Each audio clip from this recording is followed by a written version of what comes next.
Ah, the call of the wild, answered by a fully grown Toyota. We are extraordinarily lucky to catch the mighty HDJ-81 on these shores, as this isn't its native environment. The HDJ-81 will forage for diesel, traveling 600 to 800 kilometers between stops, sometimes under duress or carrying a large load. Its better-known cousin, the FJ-80, much more common in these parts though still a rare sight, will be seen more frequently to consume mules of gasoline and oil. If you ever spot an HDJ-81 in the wild, remain still and quietly observe it. If you startle it, the cruiser will instinctively bolt for terrain too rugged, even for the most competent observers to follow. Giving chase is a fruitless task. What we have spotted, first at auction in Japan, then deregistered, gained customs permission and clearance to export, booked on a vessel to Canada, once again dealt with customs types, railed inland to southwestern Ontario, and finally touched with our fingers, is a particularly special land cruiser. This particular 80 series hails from Japan. It sports a trim package unique to its home country. This is a 1997 HDJ-81 or 80 series, VX Limited Spec Active Vacation Edition. If you want to parse that out, the HD pertains to the engine. The 8 or 80 series in its popular vernacular is a generational reference. VX Limited is a sort of package suitable for private citizens who demand some creature comforts as opposed to military or commercial grade interiors. And then the active vacation bit is where it gets neat. When this SUV was produced, you could catch a break on your shack-in inspection if your vehicle was classified as a camper. Rather than just offer you the biggest, heaviest personal SUV class on the road, Toyota gave you the option of buying this car as a camper equipped with a sink, stove, and bed, and the ability to save some yens over the years of ownership. Along with the camping kit, another interesting feature about the Active Vacation package is the sliding rear quarter windows, which if you've ever attempted to sleep inside the back of a vehicle is a handy feature for ventilation purposes.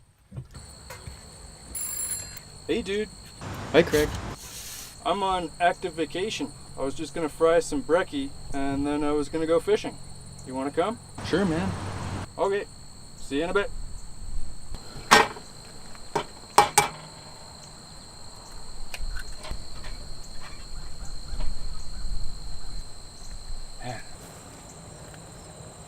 Hey Craig.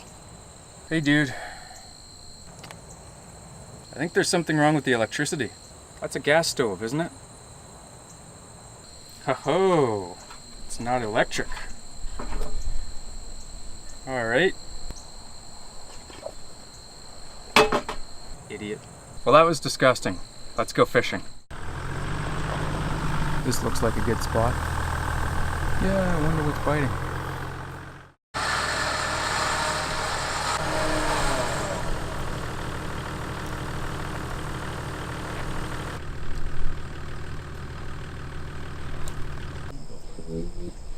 Whew, that was fast. Oh, reel it in. Not putting up much of a fight. That's smart. It's conserving energy. The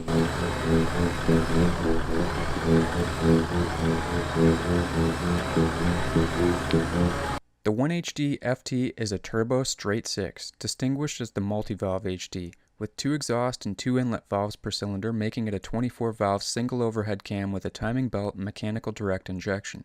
It is 4,163 cubic centimeters in displacement, making a whopping 168 horsepower at 3,500 RPM, but managing 280 foot-pounds of torque at 2,500 RPM. It has a lot of grunt, and though the 80 series doesn't feel fast, it weighs 2,530 kilograms dry, more it travels with the force of an earthquake behind it. The 80 series cruisers were in production for 9 years in Japan, and as this is one of the last produced, it has the updated 1HD multi-valve engine. It's worth pointing out that unlike earlier 1HDs, the FT variant doesn't have glow plugs for pre-ignition combustion heating. There's instead a heated intake screen. Inside you have a cabin that remained largely unchanged for 9 years of production. There were engine changes, big end bearing upgrade, introduction of dual-side airbag and ABS, and the dash went from Toyota's self-described grand piano look to something that could house a few more buttons. This generation was so appreciated that in Venezuela, the 80 series remained in production for 11 more years until 2008 before running its course. On the Japanese market, the 80 series is one of the biggest SUVs you can buy, at 5 meters long and over 2 meters wide. This one is a bit bigger than that with its push bars and rear tray, so that's over 17 feet long and 6.5 feet wide. There is bigger stuff like the Toyota Mega Cruiser, but the 80 series is big even by North American standards. It dwarfs a 4Runner, and like a 4Runner, it has only 5 seats. There were smaller SUVs that had 7 seats, like the long wheelbase Pajero or even the Land Cruiser Prado. Despite the dimensions, the 80 is not cavernous inside. You sit a little more upright than a 4Runner, but leg room is not that of a Suburban. Without a third row of seats, the rear cargo area does lend itself to a variety of uses and modifications, including Toyota's Active Vacation Kit, which includes a small water tank, sink, stove, and storage compartments, all of which sits under the bed platform when that's folded open. The interior trim of the 80 series is about what you'd expect from a Toyota circa 1990. There was more an interest in near indestructible engineering than there was in capturing the luxury urban supertanker North American SUV market. So while the plastics, upholstery, trim, and layout are top-notch Toyota quality, there are no hints of luxury flourishes here. This is an SUV that would be as at home climbing a double black diamond ski run as it would be trying to traverse the Darien Gap, but less suited to parallel meter parking in front of your hot yoga classes downtown, or ambling into your favorite independent specialty grocer's cramped parking lot. Toyota did not set out to build a Toyota that could be rebadged as a Lexus, though that is exactly what happened with the LX450 in 1995. In commercials from the early 1990s, you had backdrops provided by National Geographic and various other adventurous settings involving people jumping for joy, and even a mock set for Lawrence of Arabia. Following the Lawrence of Arabia set, the 80 series definitely found some traction on loose surfaces, given its frequent cameo appearances on cable news dispatches from hot zones around the world. Cruiser pedigree traces its roots back to the sure-footed capability and reliability off-road of the BJ Jeep, initially ordered by American military for use in the Korean War, and has come a long way since. Before launching the 80 series, Toyota noted that its 60 series was favored by families for less strenuous activities, so their goal with the 80 was to produce a car that could be as capable as previous generations off-road, but a little quicker and up to the task of moving families around on pavement. Strip the over-fenders away, and the Cruiser's heritage in visual cues becomes more apparent. Look at the less encumbered HZJ81 narrow body with no over-fenders. Those lines curving down the fenders into the bumper follow the same path as the 55 series. In 1989, Toyota introduced its ellipses logo alongside the 80 series debut. The traditional lettering logo mostly disappeared, but the 80 features both ellipses and lettering. Land Cruisers have been retailed in almost 150 countries around the world over the years, so try to find an 80 series today, either in Europe, South America, North America, Africa, the Middle East, Oceanus, or Japan, and you'll be hard-pressed to track one down that doesn't look as though it's had at least one enthusiastically adventurous owner. They tend to show signs of use. Lots of them are thrashed with high kilometers, really, really high kilometers, and evidence they've been lived in, enjoyed, gone crashing through trees, and bounced off rocks off-road. It's hard to find a nice one.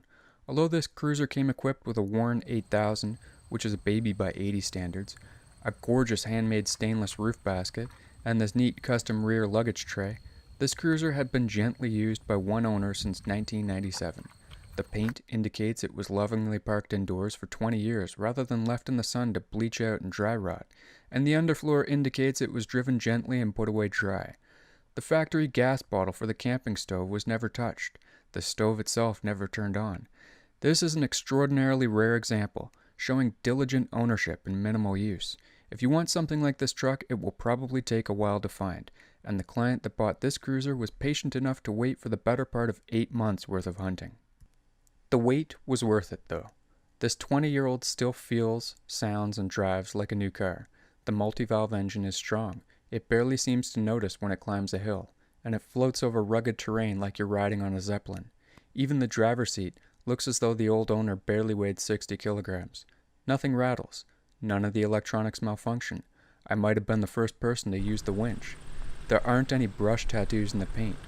Frankly, this was a bit more expensive than the average 80 series price tag, but the resulting unblemished and lightly used vehicle arrived in a condition that I would not have thought possible for a Land Cruiser this age. If you're interested in the linebacker of the Land Cruiser team, the multi-valve HD 80 series is a great choice. And if you have some time to wait, I can find an amazing example to import. Thank you very much for watching. Many thanks to my friend Michael Scalero for help with filming and editing in this video. I couldn't do it.